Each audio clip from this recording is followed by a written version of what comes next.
Seorang pemimpin yang baik harus memiliki sifat as-sidqu, siddiq artinya benar.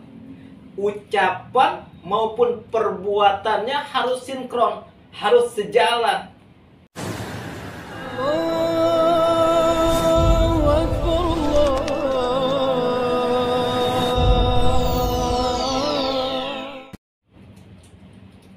Assalamualaikum warahmatullahi wabarakatuh. Alhamdulillahillazi an'amana binikmatil iman wal islam, wassalatu wassalamu ala asyrafil anam wa ala alihi wa ashabil kiram, amma ba'du. Ikhwan fillah, sahabat usdun yang dirahmati Allah subhanahu wa ta'ala, jumpa lagi dengan channel tayangan sahabat usdun. Tonton sampai tuntas, semoga bermanfaat. Ikhwan fillah, sahabat usdun yang dirahmati Allah ta'ala, bahwasanya tiap-tiap kalian pemimpin, dan setiap pemimpin akan dimintai pertanggungjawaban terhadap apa-apa yang dipimpinnya. Dan ketika kita berbicara pemimpin, maka baginda Rasul Nabi besar Muhammad sallallahu alaihi wasallam adalah contoh yang tepat, adalah teladan yang sempurna dalam hal kepemimpinan.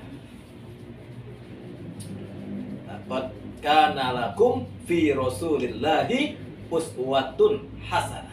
Sungguh dalam diri Rasulullah itu terdapat suri tauladan yang sempurna bagi kita, pengikutnya, terutama umat Islam dan pada umumnya umat manusia. Rasulullah adalah teladan yang sempurna. Ini artinya kita diminta untuk mencontoh, meniru, menteladani Rasulullah dalam segala aspek kehidupan, termasuk juga aspek kepemimpinan. Bagaimana pemimpin yang baik menurut Islam dalam kacamata Al-Quran? Kalau kita merujuk ayat 21 daripada surat Al-Ahzab tadi, bahwa laqad kana lakum fi Rasulillah uswatun hasanah, maka pemimpin yang baik, pemimpin yang ideal adalah pemimpin yang di dalam roda kepemimpinannya, maka ia mencontoh, meniru, dan menteladani Rasulullah Sallallahu Alaihi Wasallam.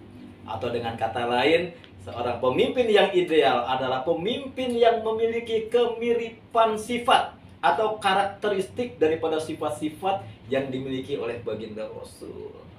Apa sifat Rasulullah? Ada 4. Siddiq, amanah, tabligh, fatonah. Kita bahas 2 saja. Siddiq dan amanah. Seorang pemimpin yang baik harus memiliki sifat as-sidqu, siddiq artinya benar. Ucapan maupun perbuatannya harus sinkron, harus sejalan. Jadi jangan sampai ucapannya berbicara A, tapi perbuatannya mengatakan B. Janji ketika sebelum terpilih ia bilang begini, tetapi ketika ia terpilih begitu. Nah, makanya tidak salah kalau akhir-akhir ini yang sedang viral, ada mahasiswa dari BEM UI bahkan mengatakan ada pemimpin yang dijuluki The King of Lip Service, Raja Pembual. Kenapa? Bisa jadi karena ucapan dan perbuatannya ini nggak sinkron. Rasulullah memiliki sifat as-sidqu, siddiq artinya benar. Ketika Raja Heraklius, Kaisar Romawi yang memerintah Mesir, saat itu ia begitu penasaran dengan sosok yang bernama Muhammad. Siapa Muhammad ini? Penasaran Heraklius. Sampai ketika ia mendengar ada rombongan yang melewati kota Mesir, yang saat itu dipimpin oleh Abu Sufyan, kafilah dari Mekah, maka Kaisar Heraklius memerintahkan anak buahnya, penjaganya, untuk mencegat rombongan tersebut. Untuk apa? Untuk ia menanyakan siapa si Muhammad ini. Akhirnya dipanggillah pimpinan rombongan dari Jazirah Arab dari kota Mekah, yaitu Abu Sufyan, yang saat itu dia belum memeluk agama Islam. Sampailah Abu Sufyan kepada Kaisar Heraklius. Kaisar Heraklius bertanya kepada Abu Sufyan, "Wahai Abu Sufyan, ceritakan kepadaku tentang orang ini, tentang laki-laki ini, tentang Muhammad ini. Siapa dia?" Apa kata Abu Sufyan? "Wahai tuanku Kaisar, aku Abu Sufyan. Sudah puluhan tahun aku berkelana ke Jazirah Arab. Puluhan bangsa telah aku temui. Ratusan manusia telah aku jumpai. Tapi aku belum pernah menemui satu laki-laki pun yang memiliki sifat as-siddiq, sifat yang benar, kecuali Muhammad ini.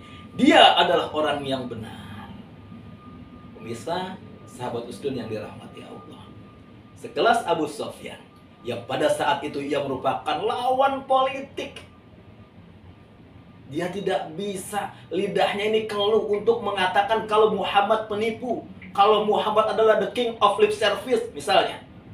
Tidak bisa, tidak sanggup. Kenapa? Karena ia menyaksikan dan ia merasakan bagaimana seorang Rasulullah, seorang Muhammad adalah orang yang benar. Ini seorang pemimpin. Kapasitas ucapannya, sikapnya ini tidak hanya dikagumi oleh kawan-kawan, oleh sahabat sejawatnya, tetapi juga dikagumi dan diakui oleh musuh-musuhnya. Seorang pemimpin yang baik, dia mempunyai sifat seperti Rasulullah. Yang pertama adalah as-sidqu, siddiq, artinya benar. Yang kedua, sifat Rasulullah yang wajib dimiliki oleh seorang pemimpin adalah amanah. Amanah ini artinya dapat dipercaya. Amanah artinya tidak menggunakan wewenang dan otoritasnya untuk kepentingan pribadi ataupun kolega ataupun keluarganya. Hadirin rahimakumullah, baginda Rasul adalah orang yang sangat amanah. Dan ingat, nanti di akhir zaman yang pertama kali dicabut oleh Allah adalah amanah. Hadirin pemirsa sahabat Usdun yang dirahmati Allah Subhanahu wa taala. Seorang pemimpin yang baik adalah pemimpin yang memiliki tanggung jawab moral terhadap apa yang ia pimpinnya. Mulai dari skup yang terkecil, sebagai kepala keluarga ia adalah pemimpin, sebagai seorang ketua RT, ketua RT, ketua RW, seorang lurah camat, sampai dengan yang tertinggi dalam suatu negara adalah seorang presiden, maka ia akan dimintai pertanggungjawabannya. Alangkah nistanya apabila ia memegang amanah yang diberikan oleh Allah, kemudian ia berkhianat. Nauzubillah, summa nauzubillah. Mudah-mudahan kita berdoa kepada Allah, negeri ini diberikan seorang pemimpin yang jujur, seorang pemimpin yang benar, seorang pemimpin yang amanah. Kalau dua saja sifat ini dimiliki oleh pemimpin kita, insya Allah negeri ini akan menjadi negeri yang baldatun thayyibatun wa rabbun ghafur. Luar biasa. Hadirin rahimakumullah, semoga bermanfaat. Wallahul muwaffiq ila aqwamit thoriq. Wassalamualaikum warahmatullahi wabarakatuh.